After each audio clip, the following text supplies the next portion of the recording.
because it's the launching monthly update, we have thought of bringing growth into the picture, because after all, growth and particularly GDP growth is not a highly frequent data.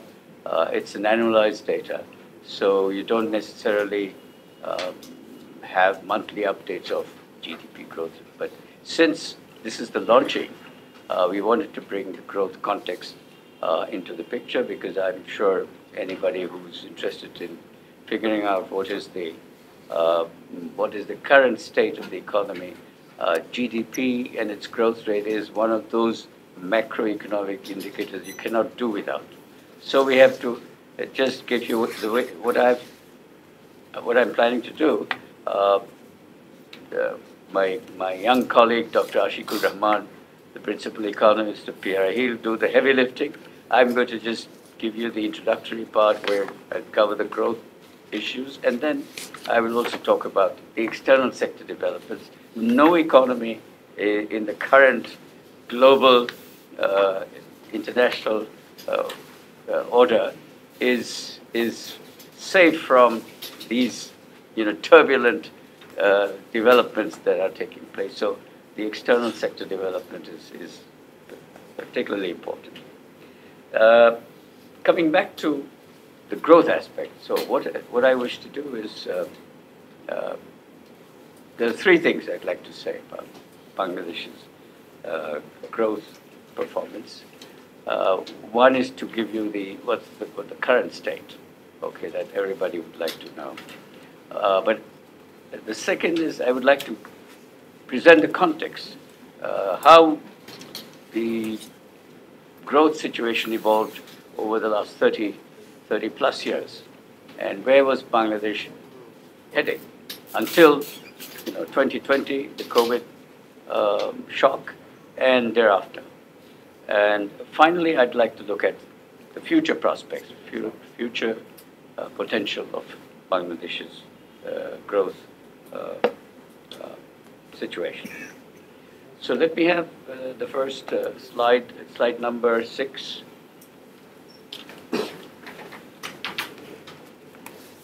As you know, Bangladesh has, in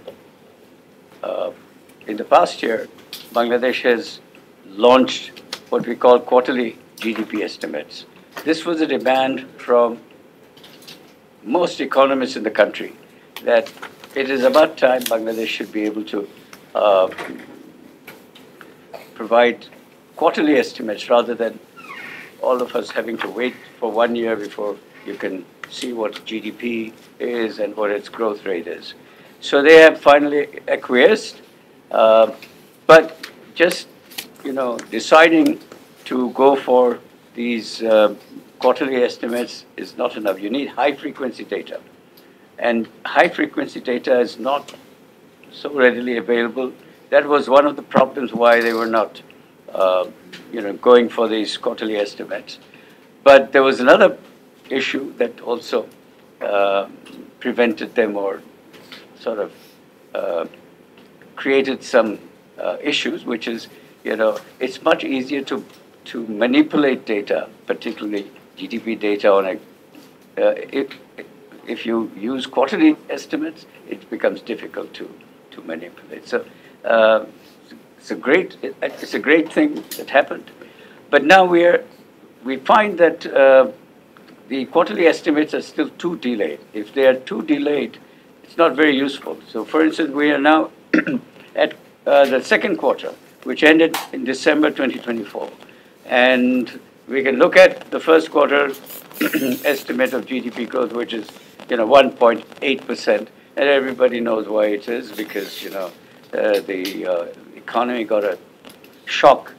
The disruptive political transition that took place was an economic shock as well. So, you can expect growth rate to be low. The second quarter, we saw the pickup. But however, it's the pickup, one can argue that, okay, the initial shock was over, so the economy was picking up. But quarterly GDP growth rates, growth estimates, are going to fluctuate. So it's not like the annual GDP growth, which is at a level 5%, 6%, or 4%. So each quarter, there is seasonality in the quarterly estimates. So I'll have to take into account the seasonality. For instance, agricultural harvesting takes place in a big way during the second quarter. So that also is a contributor to that. But otherwise, industrial growth. Bangladesh's growth, a big driver of high growth in particular in Bangladesh, is the industrial sector, and particularly the manufacturing sector within that industrial sector. Agriculture, for years, agriculture contributes about, it's about 2.5% to 3% growth. Services sector, which is the biggest share of GDP, about 52% of GDP, that usually grows 5, 6, maximum 7%. But typically, I would say 5 to 6%. So looking at quarterly GDP estimates, we have to accept two things. One, that BBS has to come up with more and more high-frequency data. Right now, we have exports, which is a high frequency. Every month, every day, you can see there is this UN system, ASACUDA, which can generate daily export data and import data. But we import actually to get the real picture of exports and imports. You have to get down to the export receipts, which is in the Bangladesh Bank, and import payments. Again, that is the thing that Bangladesh Bank records. So but beyond that, for instance, industrial production index, we do generate this monthly industrial production index, which gives you an idea of how the manufacturing sector is doing. Unfortunately, it used to be, there was a huge lag, something like 10 months plus. Thankfully, that has reduced now. It has come down to, I think, 4 months or 3 months, but it should be even more updated if we are interested in getting proper estimates of these quarterly GDP. So these high-frequency data and generating them properly, that is where the capacity of BBS is a question mark. And so there's a lot of work to be done, and thankfully we have specialists in charge. Someone who among our NRBs, Professor Waiduddin Mahmood is in charge of the BBS. So he's an old timer. So I'm hoping that he will get things in order. So that's the story. The current what is missing in this quarterly estimate is the third quarter data should have been here by now, but I'm told that it's going to be up sometimes late in June, and that is a problem. So the introduction of quarterly estimates is not very helpful if it's going to be delayed so much. So that's the point I need to share with you. The other next, I would like to go next. Okay. All right.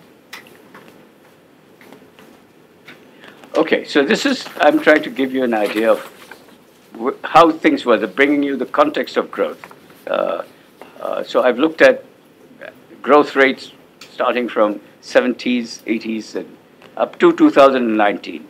2020 is a different kind of situation, the COVID shock. So what happened was, the first 2 decades, growth was, very tepid, 3%, 3.5% maximum.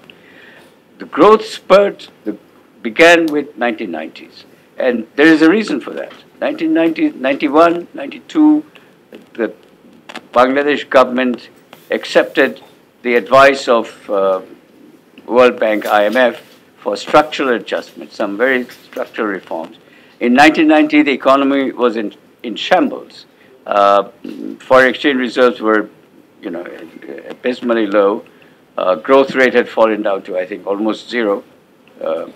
So it was an economic crisis that was actually coupled with a political crisis. There was a political transition that took place. So but then the new government, new political government, took some very bold reforms, very radical reforms to open up the economy. Prior to 1990s, the economy was inward-looking, closed import substituting strategies, too much public intervention, state intervention in the economy. Even, for investment, you needed permission, to invest. So all of that changed in the early 1990s. The trade policy was liberalized. Exchange rate, for the first time, for the first 20 years, exchange rate was fixed. So exchange rate became flexible. So we started the flexible exchange rate system in 1991. The current account was made convertible, but partially because the capital account was not convertible. Market orientation was introduced. Industrial, investment regulation was removed, but investment was liberalized. So there was a lot of opening up of the economy that took place in those early 1990s.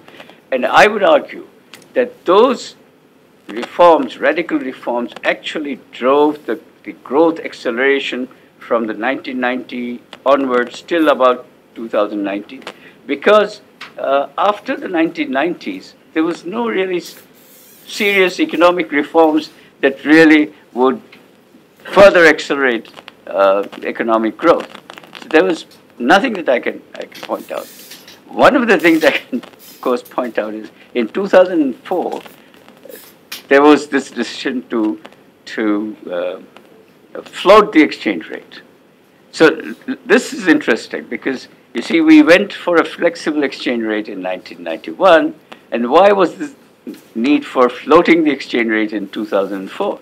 Because although we went for a flexible exchange rate, there's too much intervention in managing the exchange rate until it looked like a fixed exchange rate system. So again, it was IMF that convinced the government it was time to float.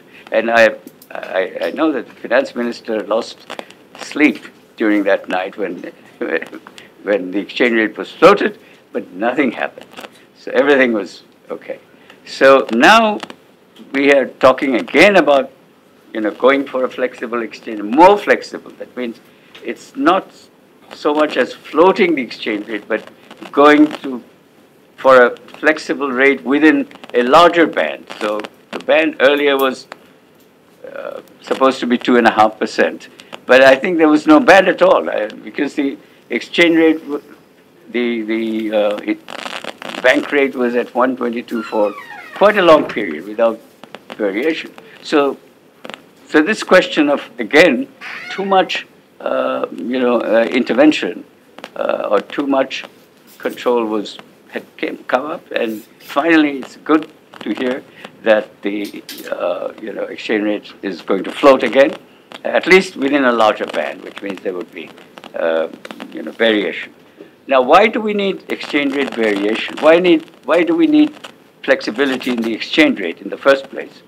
Well, flexibility theoretically, what is true is that flexibility in the exchange rate helps to stabilize foreign exchange reserves, helps to stabilize your balance of payments.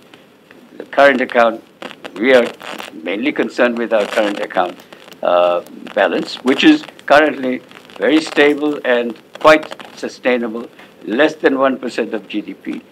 But to continue to maintain that sustainability and to be on a right track, we need the exchange rates to be flexible. Flexibility means that when we have a larger trade balance or larger current account balance, the exchange rate will depreciate. That will make imports more expensive. Imports will fall. Exports will be more competitive. Exports will rise, and then you restore the current account balance or trade balance as well. So that's the reason why we need flexibility in the exchange rate. And I tell you, a lot of economists don't look at that. Exchange rate flexibility introduced in the early 1990s actually contributed to the acceleration of economic growth, acceleration of exports. We adopted the strategy of export-led growth in those years, and flexibility of the exchange rate was part of the strategy. Okay, so take the next go. Technically, the problem. So now let me come to the present. Now, what is the? I think people are saying, okay, we had a change of government, but where is the growth rate gone? Where is? Well, we did have a disruption, which is not just political but also economic, and so we don't expect growth rate to remain what it was prior to COVID. After COVID, the economy was, recovering in fiscal year 2021, but then 2022 we faced that Russia-Ukraine shock, and that, the supply chain shock that was global, it led to lowering of growth rates all around, including Bangladesh. Bangladesh faced this tremendous,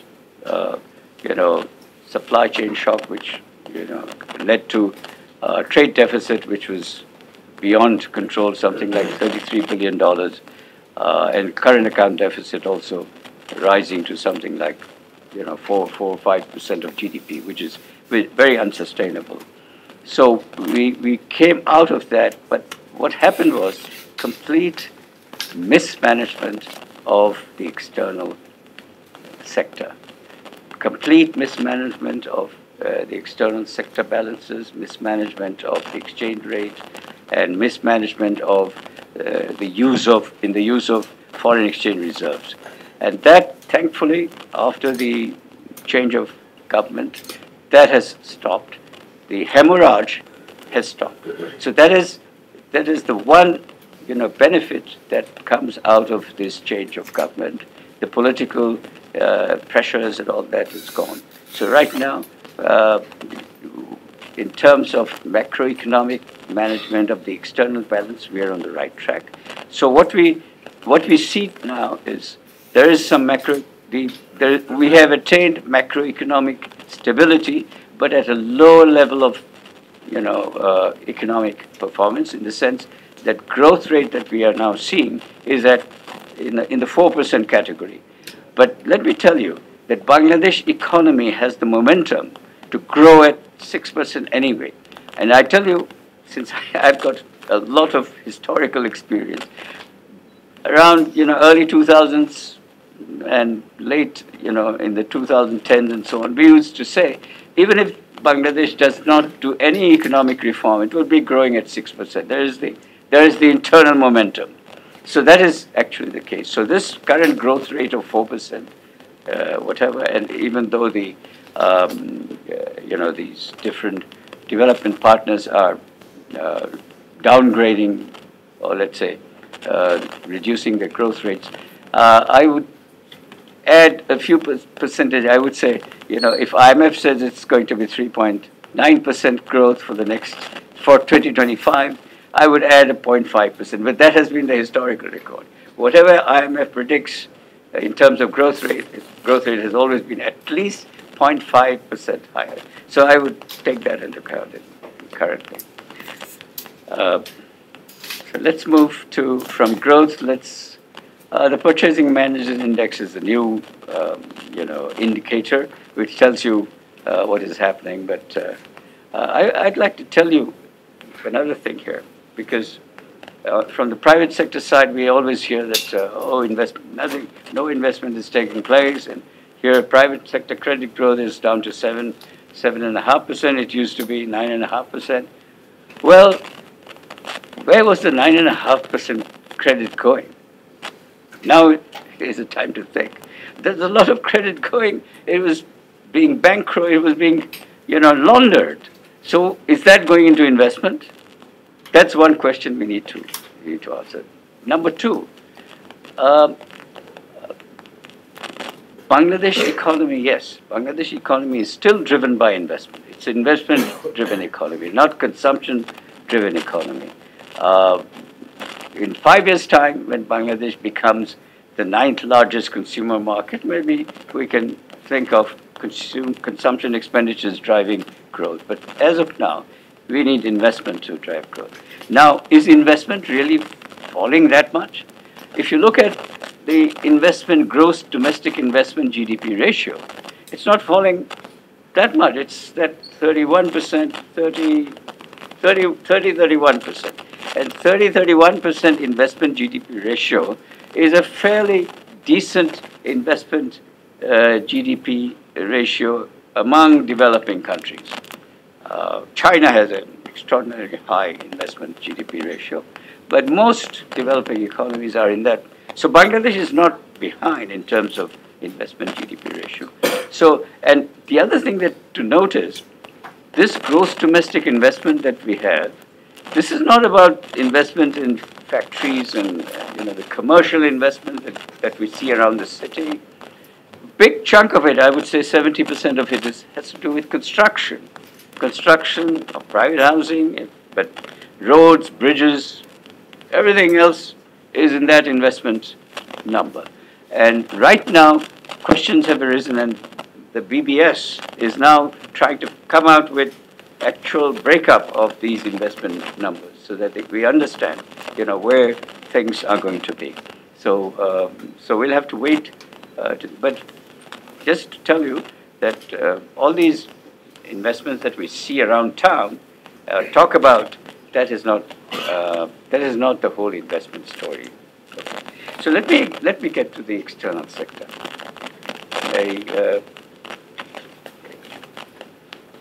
All right. Now we can't talk about the external sector without pointing out one thing, which is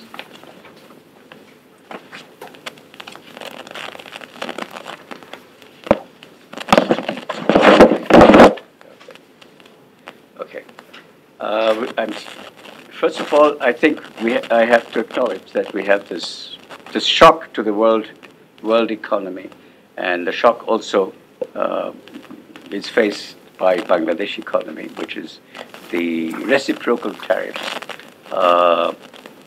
baseline tariffs, reciprocal tariffs. But the good news is that there is a détente in the U.S.-China trade war, as they have agreed to bring down tariffs from the 145% that was imposed on China to 30%, and China has brought it down to 10%.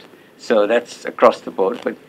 But note one thing that it's a pause for 90 days according to the reports. But mind you, this is still a violation of the MFN system, the World Trade Order that has worked for the last 80 years. So we'll have to see how things go.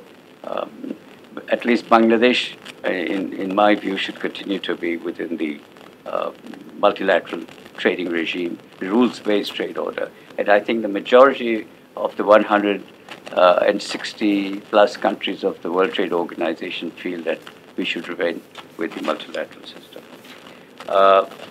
We start with the exchange rate, and I've already told you the story about the exchange rate. The nominal exchange rate, which was looking like a fixed exchange rate system. So we now expect some fluctuation in that rate, but I don't think it will cause any significant problem for our foreign exchange reserves. We would like to see foreign exchange reserves accumulate a bit better. But this particular decision opens up the IMF, yes. So if IMF gives us the $1.3 billion for the fourth and fifth tranches, and then also a $500 million stabilization fund is in the offing, and what it means is it opens up the, it gives the positive signal to the World Bank, the Asian Development Bank, the AIIB, and all the other development partners that are waiting with funds to to support Bangladesh's development initiative. So this is the good news.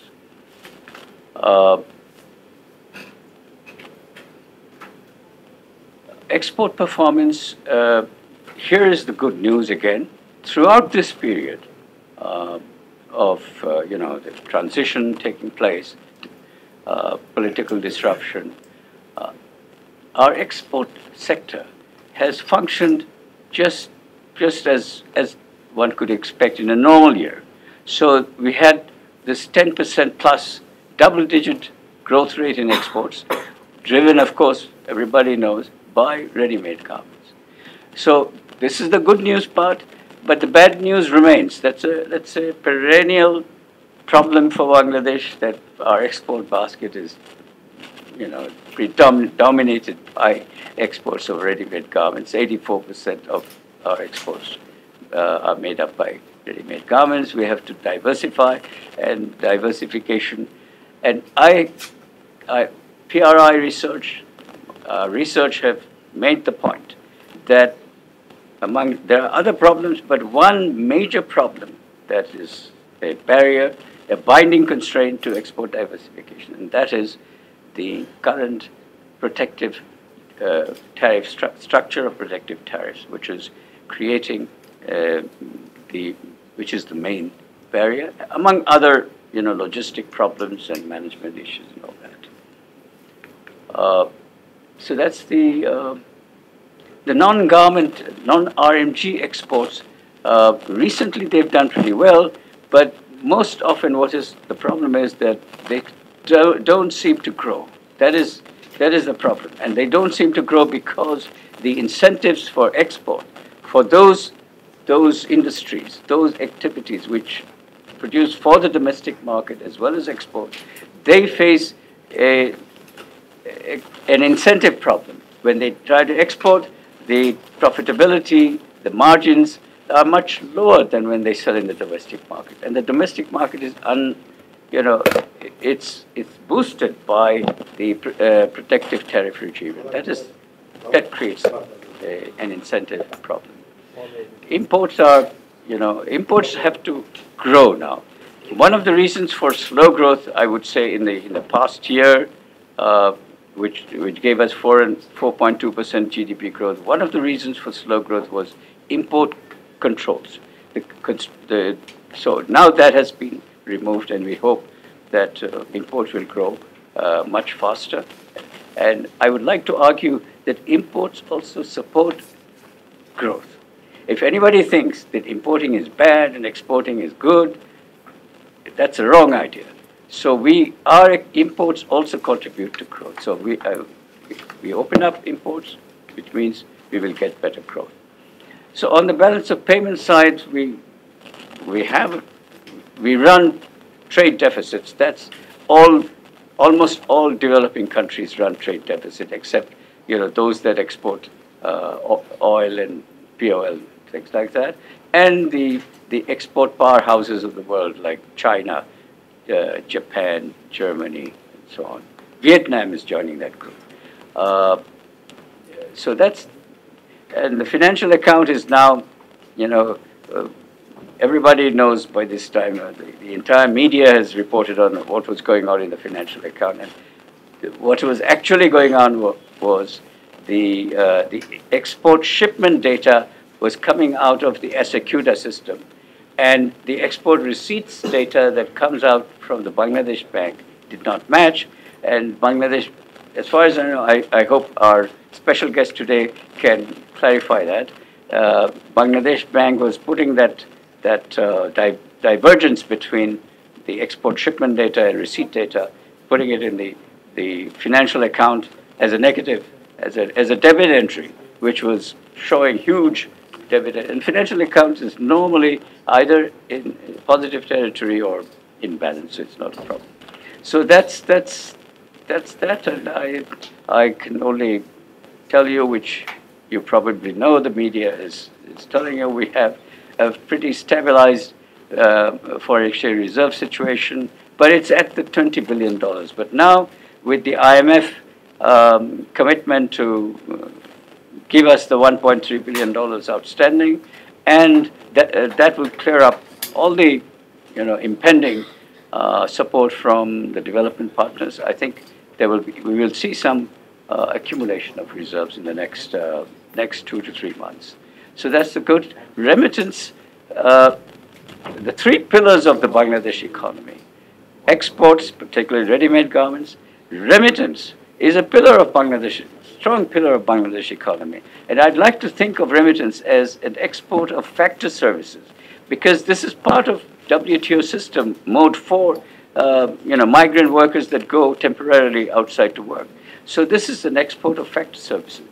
We focus most of the time on export of non-factor services like shipping, insurance, and banking services, and ICT and all that. But we have another export item, which is export of factor services, big one. With that, I think I wanted to, every month, our intention is to highlight a particular sector or a special feature of the economy. And here's a special feature of our trade regime. I have put, these average tariffs on outputs in the upper upper line, and the average tariff on inputs in the lower line. Now, this divergence, which continues without any stop, this divergence tells us that the effective rate of protection continues to be high, and there is no sign that it is falling.